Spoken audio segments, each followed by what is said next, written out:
Club. You know, I believe in miracles, and the Donald needs one. He's got to turn around. He's trailing in the polls, and top Republicans are telling him to get back in the race, he has to keep his focus on Hillary Clinton. Those warnings come after Trump has gone from one controversy to another, and even the head of the Republican Party has stepped in. Caitlin Burke brings us the story. GOP leaders have a message for their candidate. Get it together fast. You have one person to attack, Hillary Clinton. Don't run against the world. He has got to find a way to slow down, really learn some new lessons. I mean, this is a little bit like The Apprentice. Those warnings come after a series of post-convention controversies for Trump, including his decision not to give a primary endorsement for House Speaker Paul Ryan or Senator John McCain, and his feud with the parents of a fallen Muslim American soldier. The continued missteps resulting in a phone call from the head of the RNC, Reince Priebus, who expressed frustration with the direction of Trump's campaign. Trump's camp sees the events of last week differently. Campaign chairman Paul Manafort telling Fox News that Trump's campaign is focused and moving forward. The candidate himself echoing those sentiments Wednesday at a rally in Florida. The campaign is doing really well. It's never been so well united. Right now, it's the best in terms of being united that it's been since we began. But Hillary Clinton is leading by up to 10 points in the polls after the recent Democratic convention and Trump's problems. And she's taking every opportunity she can get to slam her opponent. I really would like him to explain why he paid Chinese workers to make Trump ties. Still, there is some good news for Trump. His campaign brought in $80 million in July, helping him close the cash gap with Clinton.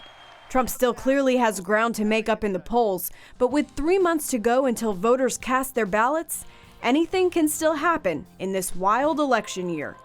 Caitlin Burke, CBN News. Listen, on this program, we're going to show you something maybe you haven't seen, because it'll all be together. We're going to analyze the foreign policy of Barack Obama during these 8 years he's been in office. And that's the thing that Hillary Clinton is going to continue. So if you like what you saw then that's what you're going to get with her.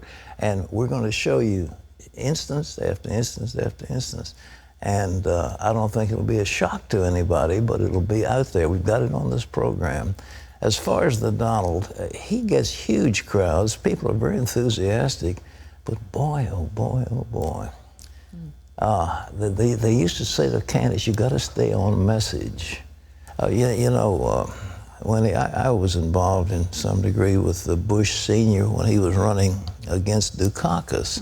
That's a long time ago, But anyhow, he would go to press conferences, and they would trip him up, and the next thing you know, he'd drop in the polls 2 or 3 points. Yeah. Okay. So his guy got to him and said, now listen, George, or your president, or Mr. Vice President, or whatever he was then, this is it. And we're going to give you 4x6 cards at the beginning of each day. And you don't say anything except what's written on those 4x6 cards. Wow, that really happened. It really happened. He was a sitting vice president, and they said, you don't take any ad-lib questions. You don't go off message. This is the message, and it'll be the theme for the day. And all your surrogates around the country are going to echo that same theme, and it's going to be a united voice. Don't do anything else.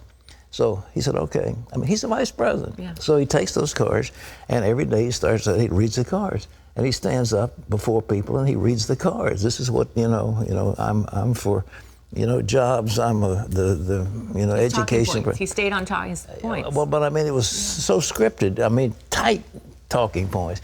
And guess what? Instead of going down, he suddenly began to inch up and poll 1 point, 2 point, 3 point, 4.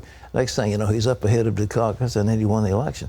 But that's because that's what people want. They don't know any better, but that's what they. Well, they want They want to hear about ideas, about policies. That's right. They're tired of all of this fighting. Well, the Democrats have realized that they have nothing to talk about. They cannot run on the foreign policy. They certainly can't run on the economy with a 1.2% GDP growth. They can't run on employment. They can't run on Obamacare. They know that's a failure. So what are they going to do? They're going to attack Trump. And if Trump plays into their hand, then they've got him. And it's just crazy. I mean, they've set a trap for you, and you're going to walk into the trap and get caught. So we'll see what happens. But you'll find today's program